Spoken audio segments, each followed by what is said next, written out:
हम पढ़ रहे हैं पाठ 7 मैरी कॉम। भारतीय महिला मुक्केबाज मैरी कॉम में व्यापक सोच, अभ्यास, लगन और कड़ी मेहनत जैसे अनेक सद्गुण हैं जिनके बल पर वे आज इस मुकाम तक पहुंची है। बच्चों को इस महान खिलाड़ी से सीख लेनी चाहिए, निरंतर आगे बढ़ने का प्रयास करना चाहिए, तभी वे अपने मुकाम हासिल कर पाने में सफल होंगे। शुरुआत इस प्रकार है। कोशिश करने वालों की कभी हार नहीं होती, कुछ किए बिना जय जयकार नहीं होती। लगन, उत्साह, जोश के बल पर हर उस क्षेत्र में भी लड़कियां अपनी पहचान बना सकती हैं जिसमें अक्सर पुरुषों को प्रधानता दी जाती है। इस बात को साबित किया मैरी कॉम ने। मैरी कॉम बॉक्सिंग की एक ऐसी सर्वश्रेष्ठ खिलाड़ी हैं जो कई बार विश्व चैंपियन के खिताब का ताज पहन चुकी हैं। इनके परिश्रम व लगन ने सभी जन, विशेषकर लड़कियों में कुछ करने का उत्साह तो जागृत किया ही, साथ ही स्त्रियों का भी सपना पूरा करने हेतु पुरुष भी अहम योगदान देने के लिए अग्रसर हुए, अर्थात आगे आए। मैरी कॉम ने यह साबित कर दिया कि यदि हमारे अंदर कुछ करने की चाह या दृढ़ संकल्प हो तो हम कोई भी कार्य कर सकते हैं। मणिपुर के चुराचांदपुर जिले की मैरी कॉम का जन्म 1 मार्च 1983 को एक छोटे से किसान परिवार में हुआ।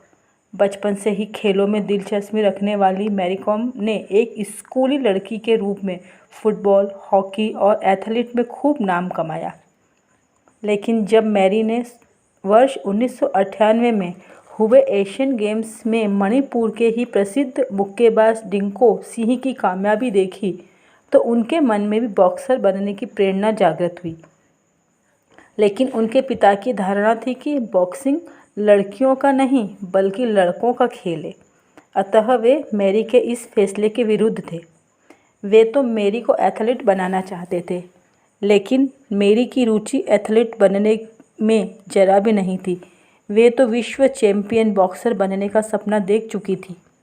वे अपने इस सपने को हकीकत में बदलने के लिए पूरे लगन व जोश के साथ आगे बढ़ने लगी। उनके परिवार की आर्थिक स्थिति अच्छी नहीं थी, लेकिन किसी भी चुनौती को पूरा करने के लिए जोश व लगन की ज़रूरत होती है, न कि धन की। मैरी को बॉक्सिंग सीखने के लिए और खेल की बारीकियों को समझने के लिए एक अच्छे कोच की ज़रूरत थी। कोच वह होता है जो खेल का प्रशिक्षण देता है, तो अच्छे कोच की ज़रूरत थी। इसी दौरान एक दिन इम्फाल में मैरी की मुलाकात विश्व चैंपियन बॉक्सर के कोच नरजीत सिंह से हुई। कोच नरजीत सिंह से मिलने के बाद मैरी की खुशी का ठिकाना न रहा। अभी तक मैरी को यह मालूम नहीं था कि कोच उन्हें ट्रेनिंग देंगे या नहीं। फिर भी उन्हें पूरा विश्वास था कि अगर वे कोच के सामने ट्रेनिंग का प्रस्ताव रखेगी तो वे मना नहीं करेंगे। अंततः ऐसा ही हुआ। इस मुलाकात के दौरान मैरी ने अपने सपनों की चर्चा की तो अपने सपनों की चर्चा करते हुए कोच सिंह से आग्रह किया कि वे उन्हें बॉक्सिंग की कला सिखाएं। कोच सिंह को यह जानकर खुशी हुई कि एक लड़की बॉक्सर बनना चाहती है। पहले उन्होंने मैरी के धैर्य की परीक्षा ली। वे जानबूझकर मैरी की ओर ध्यान नहीं देते थे, मतलब वो उसको ट्रेनिंग देना तो चाह रहे थे, लेकिन उन्होंने उसको इग्नोर करना शुरू कर दिया, मैरी की ओर ध्यान नहीं दिया। ये भी परीक्षा का ही एक हिस्सा था। परीक्षा के दौरान लक्ष्य प्राप्ति की जिद्द और बॉक्सिंग के प्रति उनका लगाव देखकर, अर्थात जब कोच को मालूम हुआ कि मैरी में काफ़ी धैर्य है, तो उन्होंने उसके इस धैर्य को और खेल के प्रति लगाव को देखकर कोच सिंह मैरी के प्रशिक्षक बन गए, अर्थात उन्होंने अब उसे ट्रेनिंग देने के लिए वह मैरी को ट्रेनिंग देने के लिए तैयार हो गए। अब मैरी के सामने सबसे बड़ी परेशानी थी कि पिता को कैसे इस बात के लिए राज़ी किया जाए, क्योंकि उनके पिता शुरू से ही उसके बॉक्सर बनने के विरुद्ध थे। तो मैरी के सामने समस्या थी कि अब वो अपने पापा को किस प्रकार से राज़ी करे। उनके पिता अपनी बेटी को बॉक्सर नहीं बल्कि एथलीट बनाना चाहते थे, जिसके लिए उन्होंने एक एक पैसा जोड़कर अपनी बेटी को प्रशिक्षण दिलवाने का फैसला किया था। लेकिन मैरी ने बॉक्सर बनने के अपने सपने के सामने इस बात की परवाह नहीं की। वे पिता को बिना बताए बॉक्सिंग क्लब में प्रशिक्षण लेने के लिए जाने लगी। इस काम में उनकी मां ने उनका भरपूर साथ दिया। मैरी का आत्मविश्वास देखकर कोच को भी पूर्ण विश्वास था कि वे एक नई पहचान बनाने में सफल जरूर होंगी। वास्तव में अब मैरी का प्रशिक्षण आरंभ हुआ, मतलब अब कोच ने उसको ट्रेनिंग देना शुरू कर दी। कोच ने मैरी को बॉक्सिंग के कुछ विशेष नियम बताए जिनमें पहला नियम था मंजिल, यानी तुम मंजिल की तरफ चलोगी तो वे तुम्हारी तरफ चलेगी। दूसरा नियम बॉक्सिंग के लिए अपनी खुशी, पहचान आदि का त्याग करना।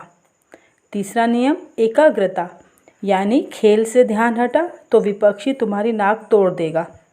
चौथा नियम रोज 100 मुक्के खाने से 10 मुक्के मारने की ताकत आती है। और आखिरी नियम था दया न करना, यानी मार खाने के बाद दया तो नर्स करती है और इलाज डॉक्टर करता है। ये सारे नियम उनके कोच ने बताए। मैरी ने इन नियमों की गांठ बांध ली, मतलब इन नियमों को याद कर लिया, पक्का कर लिया और प्रशिक्षण में ईमानदारी से जुट गई, ट्रेनिंग लेने में ईमानदारी के साथ जुट गई। और वो दिन आ ही गया जब मैरी की पहली प्रतियोगिता थी। वर्ष 2000 में कोलकाता में हुई इस क्षेत्र स्तरीय प्रतियोगिता में वे पूरे उत्साह व जोश के साथ रिंग में उतरी। आखिरकार मैरी ने अपने कोच और प्रशंसकों को निराश नहीं किया, बल्कि उनकी उम्मीदों पर खरी उतरी। उन्होंने स्वर्ण पदक जीता। इस विजय के बाद देश के सभी अखबारों में मैरी के नाम की चर्चा होने लगी। इसी वर्ष उन्होंने मणिपुर राज्य बॉक्सिंग प्रतियोगिता में विजय हासिल की और यहीं से मैरी की एक नई जिंदगी की शुरुआत हुई। अपना विश्व चैंपियन का सपना साकार करने के लिए उन्होंने अभ्यास में रात दिन एक कर दिया, मतलब वो मेहनत करने में पीछे नहीं हटी। उन्हें इस मेहनत का फल भी मिला।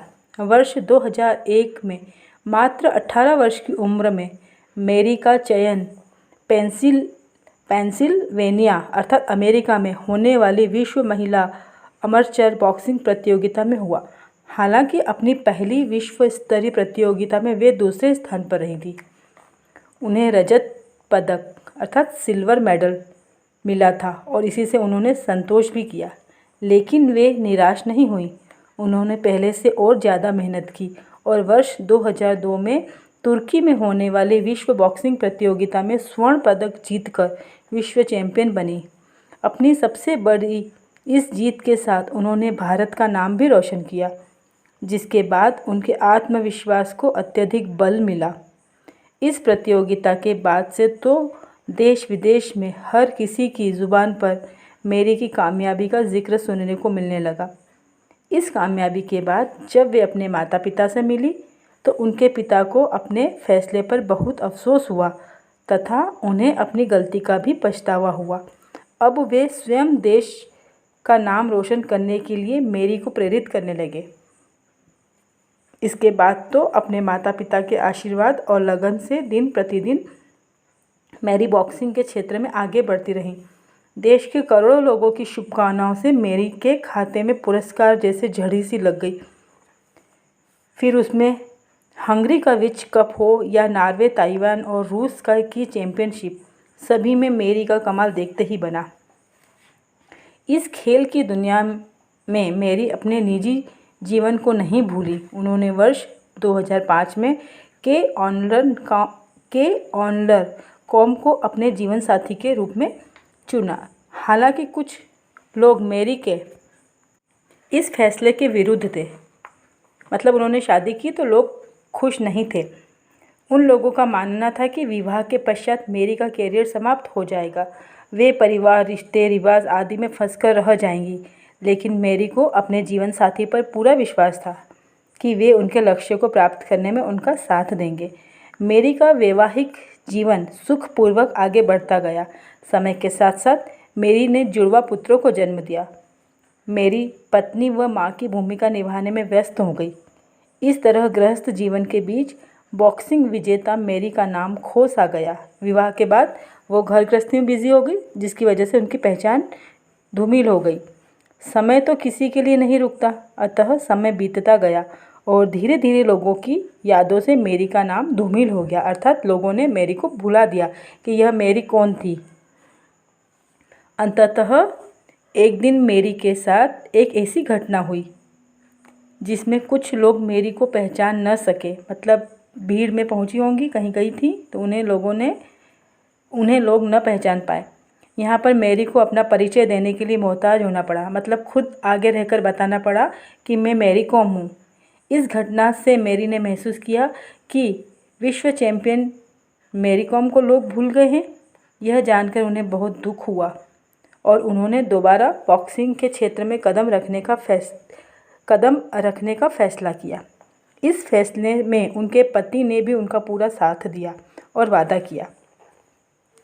हमारे समाज में लोगों ने यह धारणा बना ली है कि विवाह के उपरांत स्त्री खुद की पहचान नहीं बना सकती, लेकिन मैरी कॉम ने लोगों के इस भ्रम को तोड़कर झूठा साबित किया। कोच नरजीत सिंह ने उन्हें दोबारा से प्रशिक्षण देना प्रारंभ किया। उनके जो पुराने कोच थे ना, उन्होंने उसे वापस ट्रेनिंग देना शुरू कर दी। प्रशिक्षण के दौरान उन्हें अपने परिवार से अलग जाना पड़ा। उन्हें अपने परिवार की और बच्चों की खूब याद आती थी, लेकिन इस मैरी ने कभी अपने ऊपर हावी न होने दिया। वे ईमानदारी से मेहनत करती। इस बीच उनका आत्मविश्वास डगमगाया नहीं। संघर्ष करते हुए वे अपने जीवन में आगे बढ़ी और अपनी खोई हुई पहचान को हासिल किया। उन्होंने दिन रात एक करके मेहनत की। इस संघर्ष में मेरी के पति और कोच की भूमिका इस कदर थी, मतलब उनकी भूमिका काफ़ी महत्वपूर्ण थी कि एकाग्रता से मेरी अपने मुकाम का पीछा करने में सक्षम रही। अर्थात उनके पति, पिता और कोच ने उन्हें पूरा साथ दिया, जिसके कारण मैरी कॉम ने अपने लक्ष्य को पुनः हासिल किया। आखिरकार वर्ष 2008 में वो दिन आ ही गया जब मैरी को अपना भविष्य संवारने का स्वर्णिम अवसर मिला। इस दौरान चीन के निंगबो में महिला विश्व अमरचर बॉक्सिंग प्रतियोगिता हुई, जिसमें भारत की ओर से मैरी कॉम का चयन किया गया। एक लंबे समय के बाद अपनी घरेलू जिंदगी से निकलकर किसी विश्व स्तरीय प्रतियोगिता में भाग लेने के लिए किसी चुनौती से कम नहीं था, लेकिन जिसका आत्मविश्वास मजबूत होता है तो बड़ी से बड़ी कठिनाई भी घुटने टेक देती है। मैरी ने इस प्रतियोगिता में शानदार जीत हासिल कर बॉक्सिंग के क्षेत्र में एक बार फिर अपना नाम स्वर्णिम अक्षरों में दर्ज करवाया। अपने कैरियर के 2 वर्ष के अवकाश के बाद वापसी करने के कारण मैरी कॉम को मैग्निफिसेंट मैरी कहा जाने लगा। मैरी ने सिद्ध कर दिया कि आत्मविश्वास, लगन व जोश की ही विजय होती है। अंततः इसके बाद वर्ष 2010 में कजाकिस्तान में हुई अमरचर प्रतियोगिता में मैरी ने स्वर्ण पदक अपने नाम किया। इसके साथ ही वे 1-2 बार नहीं बल्कि कई बार विश्व चैंपियन का खिताब अपने नाम करने वाली पहली भारतीय महिला बन गई। इस बार मैरी ने ऐसी पहचान बनाई जो कभी धूमिल न हो पाई, मतलब कभी लोग उन्हें भुला नहीं पाए। अब वे अपने परिवार पर भी ध्यान देती हैं और बॉक्सिंग को भी पूरा समय देती हैं। अपने इस 1 दशक के कैरियर में उन्होंने कभी नाकामयाबी का मुंह नहीं देखा। अपनी गलतियों से सीख लेते हुए हमेशा आगे बढ़ती रहीं। वर्ष 2012 में मैरी को लंदन ओलंपिक में क्वालीफाई करने वाली प्रथम भारतीय महिला बनने का गौरव भी प्राप्त हुआ। उन्होंने इस प्रतियोगिता में कांस्य पदक, ब्रॉन्ज मेडल जीता। इस तरह मैरी ने देश में स्त्रियों की छवि ही बदल दी। तो हमने आज पाठ पढ़ा मैरी कॉम, और इस पाठ से हमें यह सीख मिलती है कि हिम्मत, संघर्ष और आत्मविश्वास के साथ यदि पक्का इरादा हो तो हम अपने लक्ष्य को निश्चित रूप से पूरा कर सकते हैं। बच्चों, पाठ 6 पृथ्वीराज चौहान, यह सिर्फ रीडिंग पर्पस के लिए है। यह पाठ आपको स्वयं पढ़ना है और इसके मौखिक प्रश्नों के उत्तर आपको स्वयं ही लिखना है।